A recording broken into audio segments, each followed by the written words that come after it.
Good evening, everyone. Hello, and good evening to everybody who's watching on Facebook or on the internet. I'm going to be teaching for the next few weeks in this class. For those of you who don't know me, I have in the past taught the Sunday morning adult Sunday school and have really enjoyed that. I have a teaching style that might be a little bit different than what you've seen. There's a slow build-up as we kind of progress through the text that we're reading, and for right now we're going to talk about the life of King Saul, who's the villain in the story of King David, or is he, right, is going to be kind of the point of our discussion. And we're going to go through that just over the next 3 or 4 weeks and talk about his life, what it means, and who he was, what it means for us.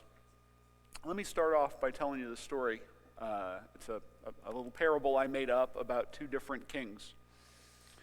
King A, he did not want to be a king, but his people came to him, and despite what he wanted, they made him a king.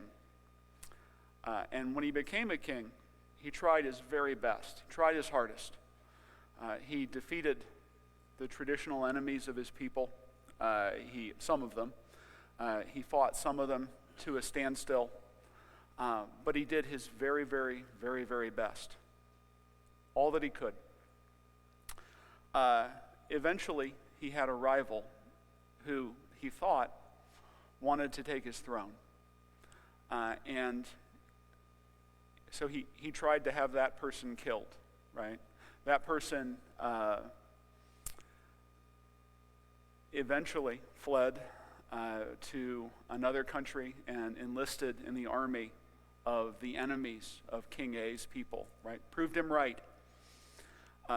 He married King A's daughter and then abandoned her.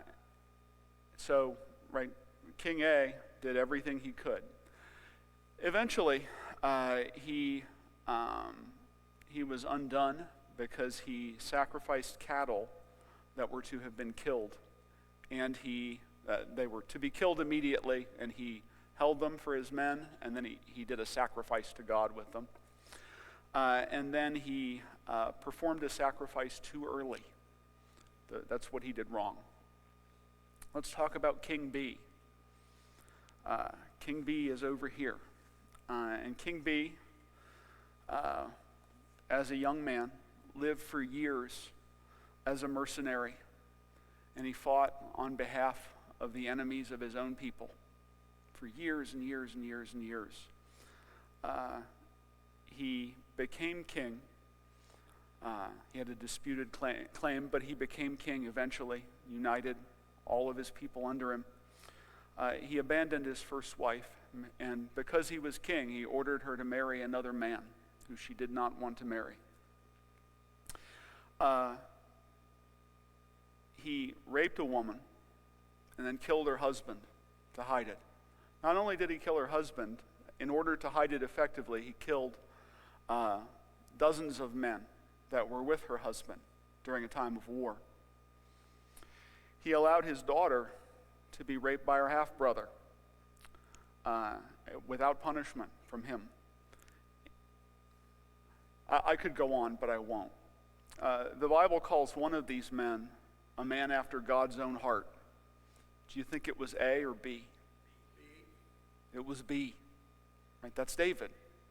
I'm sorry, I don't mean to beat you over the head, right? I said this would be a slow build-up, but and I start out with this parable because I think that we often, when we're reading 1st, 2nd Samuel, we get the idea that this is David's story, and David's the hero, and Saul's just the villain, and he must be a bad guy because David displaces him. David is not a man after God's own heart because of David's moral perfection. He's not. David, David is a favorite character of many people here, right? Because when you go into Sunday school and they have the flannel graph, right? And they have the big thing of Goliath, and they have little David. Right? It's a story that appeals to everybody. Saul was probably a manic depressive, and like that's how we would think of him. And he was probably mentally ill in some way towards the end of his life. He's not a very appealing character. But if we study his life, we can learn a lot. And the one thing that I would say before we even start is take that lesson away, right? Your moral perfection is not what makes God love you. The fact that you are good is not what makes God love you. As we study David and Saul, because of necessity, when we study Saul, we're going to be studying David as well, you're going to see a difference in their approach to God, a difference in the way, not in the way they act necessarily, right? Saul doesn't assault anyone. He doesn't treat his family like garbage. David does, but David has an approach to God that says, God, you get to set the rules. And if I do something wrong, right, when David sins, he realizes what he's done. He's contrite. Saul wants to impose, and this is a theme that we're going to talk about, Saul wants to impose his idea of what God should want on God. Right? He wants to worship God, but he wants God in a little box that does kind of what he wants God to do. And I think often we're that way, right? Sometimes it is hard, right, to do the things that God wants you to do. Sometimes it's difficult, and you'd rather he wanted the things that you want. Sometimes it turns out that the God you're worshiping is just a extended version of yourself, oftentimes. So let's go ahead and dive in. I actually want you to turn. Richard, I know I sent you that outline very late. Did you happen to have it at all? Maybe? Okay, Richard does. So let's talk really quickly about kingship in Israel, because I think often we have this idea that we'll read the story either tonight or next week about how Saul is crowned king, and when we do that, you'll see everybody is. The elders come to Samuel, who's the last judge, and they say, "Hey, we want a king like the other nations have. We want somebody to lead us, like a king from these other nations." And Saul doesn't act surprised, but he's like, "Well, this is an innovation. This is something new," and it's really not. Kingship was part of the picture from the very beginning. If we go back to Deuteronomy, which is it contains the covenant between God and Israel, right? And we call it the Mosaic covenant, right? Because Moses is the leader of Israel at that time. We see that there's already in the air, or in this covenant document, the idea of kingship. It's already contained there. So let's go to Deuteronomy chapter 17, verse 14. And it says, "When thou art come unto the land which the Lord thy God giveth thee, and shalt possess it, and shalt dwell therein, and shalt say, I will set a king over me, like as all the nations that are about me. Thou shalt in any wise set him king over thee, whom the Lord thy God shall choose." So, rule number one, look for a guy that God chooses, right? Don't just set up anybody as king. "One from among thy brethren shalt thou set king over thee. Shalt thou set king over thee." So, rule number two, he has to be from the covenant community, right? He has to be an Israelite. "Thou mayest not set a stranger over thee, which is not thy brother." Don't go somewhere else and get somebody to be your king. "But he shall not," these are the rules for the king, very important, "but he shall not multiply horses to himself, nor cause the people to return to Egypt, to the end that he should multiply horses. For as much as the Lord said unto you, ye shall henceforth return no more that way." Why would you not? Why does God care if the king has more horses? Anybody? What do horses draw in in this world, this time? Yeah, somebody said chariots. Yeah, chariots. Right, chariot is like the A1 Abrams tank of the ancient Near East. What he's saying is, don't start depending on your own strength.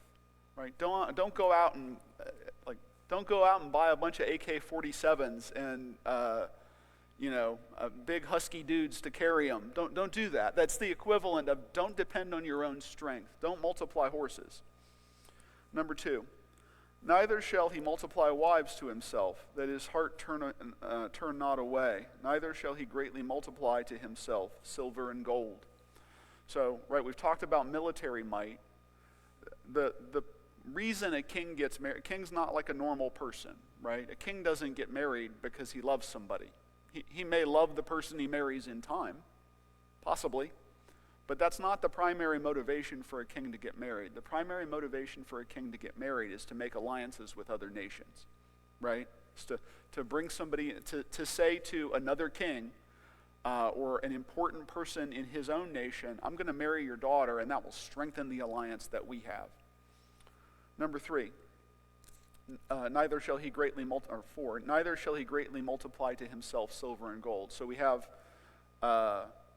military might, political alliances, and now we have economics. Don't multiply gold and silver so that you're rich. Don't do that. Why? All of these things are about depending on yourself, right? Depending on things that you got. I have all these wives, so I have all these political alliances, and I got the best horses, and I've got all this silver and gold that I can spend on whatever I want to improve my nation. God says, that's not your job as king of Israel. Now, if you were a non-Israelite reading this document, you would say, well, what's a king for? Like, what's the purpose of a king? If they're not, these are the 3 things that kings do, right? They increase the economic wealth of the nation, they make the nation safe militarily, and they make political alliances with other nations so that we don't have to worry about them coming in here and cleaning our clock. That's what they do. So what's this king going to do if he doesn't do the 3 things that kings do? Well, verse 19 answers, and it shall be when he sitteth upon the throne of his kingdom, that he shall write him a copy of the law in a book, out of that which is before the priests, the Levites. And it shall be with him, and he shall read therein all the days of his life, that he may learn to fear the Lord his God, to keep all the words of this law and these statutes, to do them, that his heart be not lifted up above his brethren, and that he turn not aside from the commandment to the right hand or to the left, to the end that he may prolong his days in his kingdom, he and his children, in the midst of Israel. So the king's not going to be a military power, an economic power, or a political power. He is going to have a copy of the Torah. He's going to copy it. He's going to read it every day. Those are the 3 duties of the Israelite king. Again, if you were somebody from another nation in the ancient Near East, you would read this and go, why would he do any of that?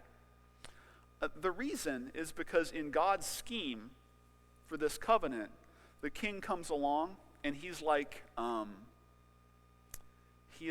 live element in a circuit, right? Picture the covenant as like an electrical, it's like an electrical circuit. And you snap in the king and he supercharges it, right? He's going to show the people how to obey the covenant. He's going to do it by example. He's going to do it by knowing it like the back of his hand. He's going to do it by practicing it. And when they see him, they'll follow him in covenant obedience. That's the idea. Okay, so that's the first.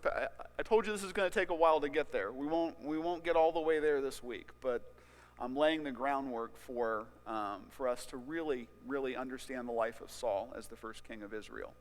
So point number 3, Richard, is, okay, so you say, we're going to read about Saul. What was happening before Saul that makes Saul necessary? Why do they want a king? Well, let's turn to Judges 2. Those of you who have been in my class know that Judges is my favorite book of the Bible. And it is a nasty, depressing mess of a book. So I don't know why I don't know why it's my favorite, but it is. It's very easy to teach because it's very relevant today, for reasons I'll get into in a moment. And it's the first time reading Judges is the first time. When I was reading Judges as like a 26, 27-year-old Christian, really newly saved after a life in church, and never having read my Bible all that much. It's the first time I can remember seeing the hand of the author, right, making a point, right? I'll tell you what I mean in a moment, but let's go to chapter 2 and verse 10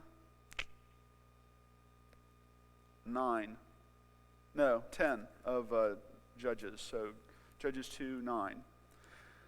10, sorry, Judges 2:10. And also, so it says Joshua died in the preceding verses, and they buried him. And then it says, and also all that generation were gathered unto their fathers, and there arose another generation after them, which knew not the Lord, nor yet the works which he had done for Israel. And the children of Israel did evil in the sight of the Lord, and served Baalim. Baalim is the plural of Baal, or Baal. That's their little statues, or little gods that are associated with different regions. So if you go to Groveport, they might have their own little statue, and you go up Plain City where I live, and they got another one. He's the little god of Plain City, but they're all Baal, or Lord. And so they start worshiping these idols and creating them and honoring these other gods. It says, and they forsook the Lord God of their fathers, which brought them out of the land of Egypt, and followed other gods of the gods of the people that were round about them, and bowed themselves unto them, and provoked the Lord to anger. And they forsook the Lord, and served Baal and Ashtaroth. Ashtaroth in Canaanite mythology is the wife of Baal, so worship both of them. And the anger of the Lord was hot against Israel, and he delivered them into the hands of spoilers that spoiled them. And not like grandparents spoil people. They came and stole all their stuff. And he sold them into the hands of their enemies round about, so that they could not any longer stand before their enemies. Whithersoever they went out, the hand of the Lord was against them for evil, as the Lord had said, and as the Lord had sworn unto them, and they were greatly distressed. Nevertheless, the Lord raised up judges, which delivered them out of the hand of those that spoiled them. And yet they would not hearken unto their judges, but they went a-whoring after other gods, and bowed themselves unto them. They turned quickly out of the way which their fathers walked in, obeying the commandments of the Lord, for they did not so. And when the Lord raised them up judges, then the Lord was with the judge, and delivered them out of the hand of their enemies all the days of the judge. For it repented the Lord because of their groanings, by reason of them that oppressed them and vexed them. And it came to pass, when the judge was dead, that they returned and corrupted themselves more than their fathers, in following other gods to serve them and to bow down unto them. They ceased not from their own doings, nor from their stubborn way. And the anger of the Lord was hot against Israel, and he said, because that this people hath transgressed my covenant, which I commanded their fathers, and have not hearkened unto my voice, I also will not henceforth drive out any from before them of the nations which Joshua left when he died. And I'll stop there. But if you read that passage I just read, you really don't need to read the rest of Judges, because what he described, right? They turn away from God. They get real sad because they're oppressed by their enemies. They cry out to God. God sends a judge who delivers them. And then they do it all over again. That happens like 20 times. So, like, you could just read that passage, and that's like a summary of the whole book. It happens again and again and again and again. And every time, it's subtle, but every time, sometimes it's subtle, sometimes it's not. Every time, the judge gets worse, right? The judge, we start out with Othniel, who's like there's not really anything wrong with him. And we end up with Samson, who's like a violent sex addict. And it just you can watch the whole thing going down the toilet as you read this. The whole enterprise of Israel as a nation is just a hot mess by the end of this book. And in fact, it ends with two stories, and we're not going to read them. One, because they're they're like R-rated, and I'd be embarrassed to teach them. And I've taught them in here before, so maybe I wouldn't be embarrassed. But it's a Wednesday night. We're not going to. Anyway, it ends with these 2 episodes, and the very last one is the story of how this outrage in a little town called Gibeah, where a man's wife or concubine goes there, and he goes to retrieve her, and he's assaulted and attacked, and he basically shoves her out the door, and she's assaulted by these guys and killed, and then he, not knowing what to do, he cuts her into 12 pieces and sends one piece to all the tribes of Israel as a mark of like what was done to him. It's this weird story. And the point, of course, is look what happens. Look what happens when people are left to their own devices. Look what happens when people get to make their own rules. And in this instance, no judge is coming. Right? That's the message of Judges 19 and 20 is, this is a big problem, but there's no judge coming to help them anymore. And it ends with these words, the book of Judges does. In those days, there was no king in Israel, and every man did that which was right in his own eyes. That's right. Every man was a king. You could decide what you wanted to do all on your own. So we have a picture of a nation that is, they're falling apart as a people, right? And the story of Judges is about how the Israelites are becoming the Canaanites that they displaced, right? That they're turning into them. It's depressing and sad. It's also my favorite book, like I said. The reason it's my favorite book is because you can see what the author is saying, right? The author is saying, we need a king. We got to get a king. And a king that looks like the king that's described in Deuteronomy, somebody who can lead the people in covenant observance. If we don't get that, this whole thing is just going to fray apart at the edges and then dissolve. So that's the scenario that we're coming into when we get to Saul. So let's turn to 1 Samuel 7. Samuel is the last judge of Israel. And he's a good one. Right? He is called in the first 6 chapters of 1 Samuel to be a judge. And if we were going to read those chapters, you would see that he is portrayed as almost a perfect man in a lot of ways. He's certainly the perfect judge or tribal leader. He's upright. He prays for the people. He ministers to them. He tries to leave a legacy by training his sons. They turn out to be chumps, but that's neither here nor there. And he defeats the Philistines at least once. So we've got this picture of him at, like, it's finally working, kind of, right, is the idea. And if we go to chapter 7, verse 15, it says, And Samuel judged Israel all the days of his life, and he went from year to year in circuit to Bethel and Gilgal and Mizpah, and judged Israel in all those places. And his return was to Ramah, which is where he's from. For there was his house, and there he judged Israel, and there he built an altar unto the Lord. So if we were to trace that out, in Judges, if we were to go read the whole thing, which you should do if you get the time, you would see that each judge is designated as being from a place, right? And the place they judge is just their little area, usually, right? Like, they're not traveling around judging in a variety of places. It's like they've got their family group and their extended tribe, and that's kind of who they're representing.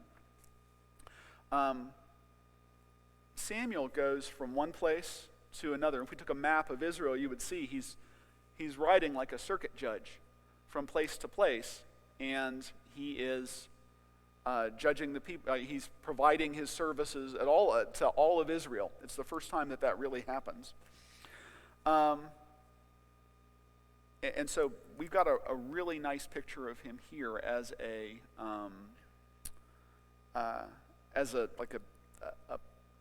powerfully godly man who is doing what he's supposed to be doing. Let's go to the first verse of the next chapter, chapter 8, verse 1. And it came to pass, when Samuel was old, that he made his sons judges over Israel. Now the time of his firstborn, Now the name of his firstborn was Joel, and the name of his second, Abiah. They were judges in Beersheba. And his sons walked not in his ways, but turned aside after lucre. Lucre is money. So I'm a lawyer, for those of you who have not met me. When you swear, you have to go to you all get sworn in at the same time if you pass the bar. And you have to take an oath that you will accept no filthy lucre. I was always like, what's that even mean? And then I went and looked it up. It just means money. It means a bribe. So I have not taken any filthy lucre, or clean lucre, or any kind of lucre. Where was I at? Sorry. And took bribes and perverted judgment. Then all the elders of Israel gathered themselves together and came to Samuel unto Ramah, and said unto him, Behold, thou art old. That's a good way to get started. And thy sons walk not in thy ways. Now make us a king to judge us like all the nations. But the thing displeased Samuel when they said, Give us a king to judge us. And Samuel prayed unto the Lord. And the Lord said unto Samuel, Hearken unto the voice of the people in all that they say unto thee. For they have not rejected thee, but they have rejected me, that I should not reign over them. They don't come to him and say, Can you give us a king like the king who's described in the law of Moses? Can you give us a king who will obey the Torah and show us how to do it? They say, no, we want a king that's like the king that all the other nations have. We want a king who will get horses and wives and gold. That's what we want. We want a king like all the other nations.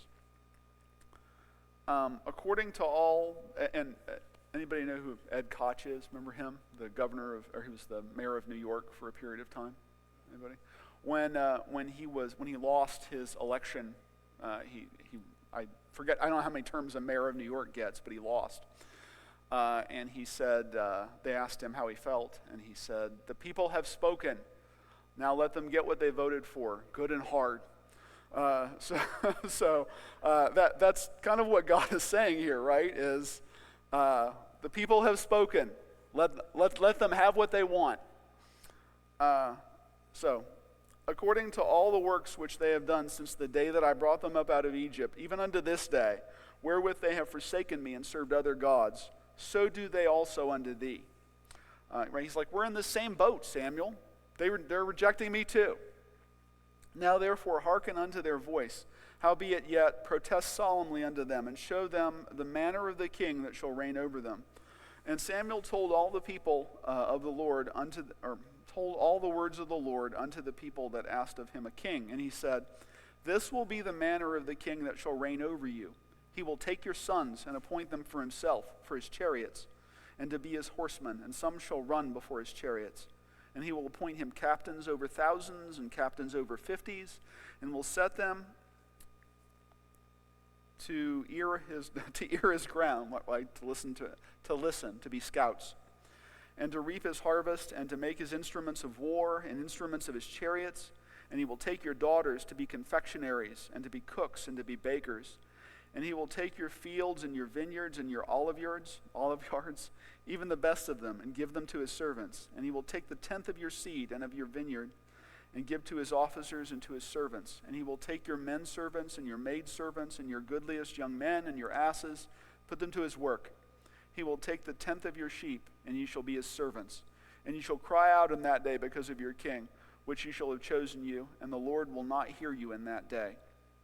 Nevertheless, the people refused to obey the voice of Samuel, and they said, Nay, but we will have a king over us, that we also may be like all the nations, and that our king may judge us and go out before us and fight our battles. And Samuel heard all the words of the people, and he rehearsed them in the ears of the Lord. And the Lord said to Samuel, Hearken unto their voice, and make them a king.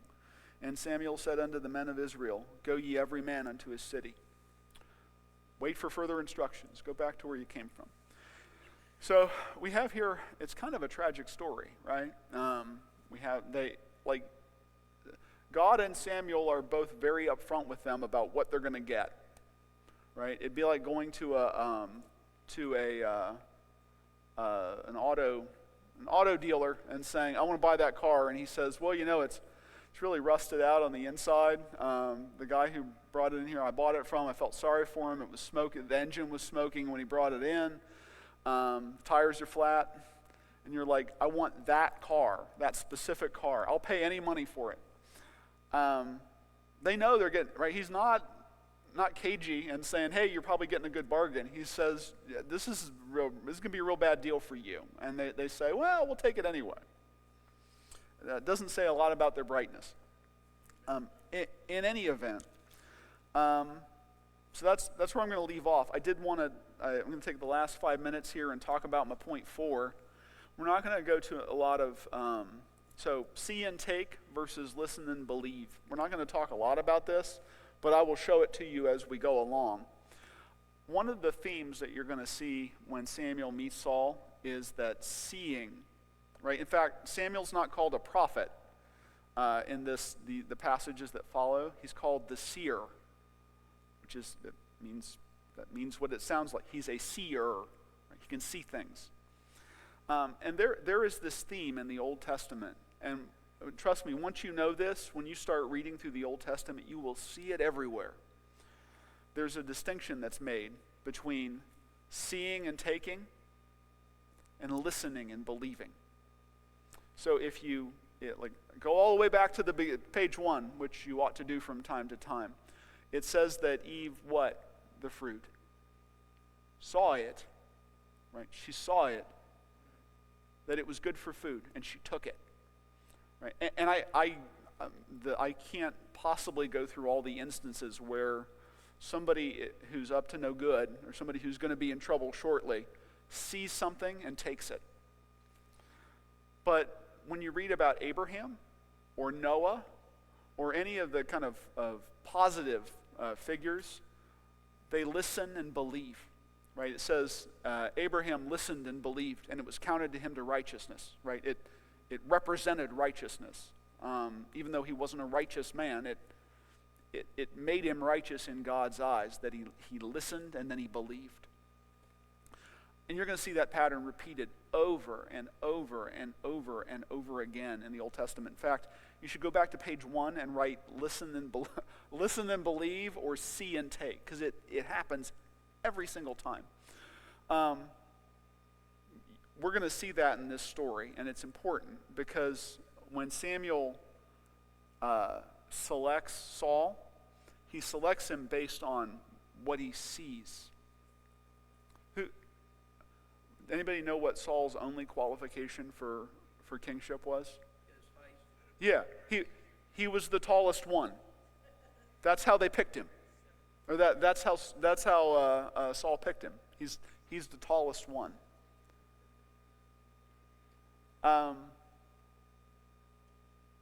What a bad way to pick a king, right? Like there should be a test or a course or something. Like make them fight each other. I don't know. But that's the criteria that he uses, and you're going to see it. It's tied up with this idea of seeing. So I am going to leave off.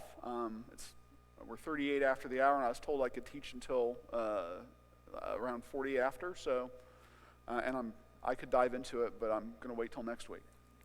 Let's go ahead and pray. Dear Jesus, thank you so much, God, for allowing us this time to get into your word, Lord, to read it, to really dig in and try to understand this kind of underappreciated and underexamined figure of Saul. Pray that you'll help us, God, in the weeks to come to understand him a little bit more, maybe to think of him better and worse, and God, for us to really understand David's role in your plan for mankind. God, thank you so much We love you. We praise you, and we give you all the glory for all that you've done. In Jesus' name I pray. Amen.